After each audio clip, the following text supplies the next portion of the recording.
एक और नया कहानी। यह कहानी शुरू होता है दूर समुद्र के बीच में बसे एक टापू से। वहाँ पर दो बहुत ही खतरनाक दानव रहते थे। एक दानव बोला, इस टापू पर खाने के लिए कोई भी शिकार नहीं मिल रहा। धीरे धीरे सभी शिकार खत्म हो चुके हैं। हमें कोई नई जगह जाना पड़ेगा। दूसरा बोला, हाँ, हमें कोई नई जगह जाना पड़ेगा। मुझे एक जगह पता है, चलो वहीं चलते हैं।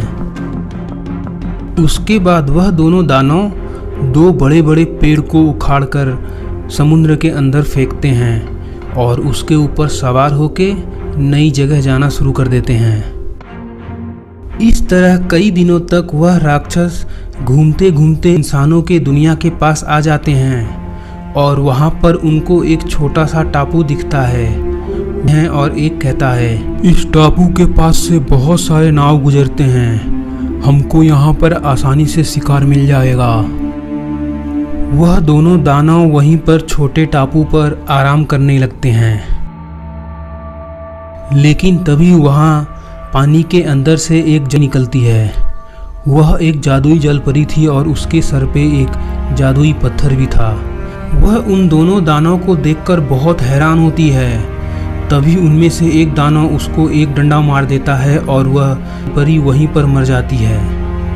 उसके बाद वह दानव उस जलपरी को करीब से देखते हैं और उनको वह जादुई पत्थर दिखता है।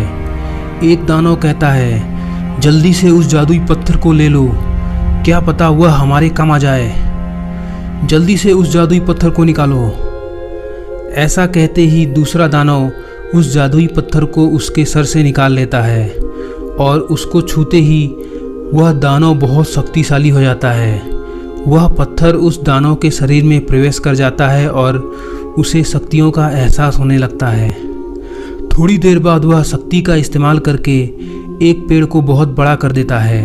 इस तरह उसको अपने शक्तियों का पता लग जाता है। उसके बाद वह दोनों दानव समुद्र के नीचे जाकर जलपरी के अड्डे को खोजने लगते हैं और वह एक गुफा के पास पहुंचते हैं। फिर से ऊपर आकर एक दानव कहने लगता है, जल्दी से हम लोग कई शिकार पकड़ेंगे और उस गुफा के अंदर छुपा कर रखेंगे और बहुत सारे हो जाने पर खाएंगे। उसके बाद वह दानव शिकार पकड़ने के लिए एक जाल बुनते हैं। वह एक गोल्डन मैंगो ट्री को वहाँ पर लगा देते हैं और उसके बाद पानी के नीचे छुप जाते हैं। उस छोटे टापू के पास एक चंदनपुर नाम का गांव था और वहां पर कोई भी रेलवे स्टेशन नहीं था। इसीलिए लोग शहर जाने के लिए नाव का इस्तेमाल करते थे।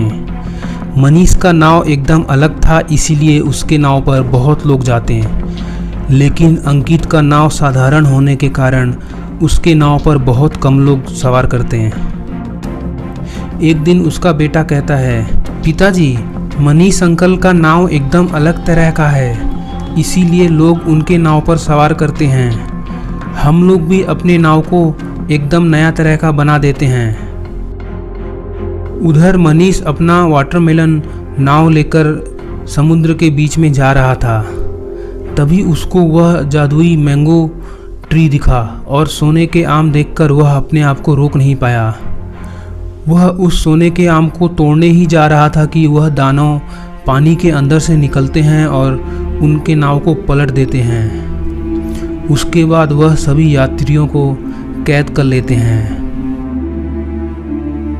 उधर दूसरी तरफ बेटे के बहुत कहने पर अंकित एक ब्रिक वाला नाव बनाता है और अंकित अपने बेटे के लिए एक ब्रिक बाइक भी बनाता है।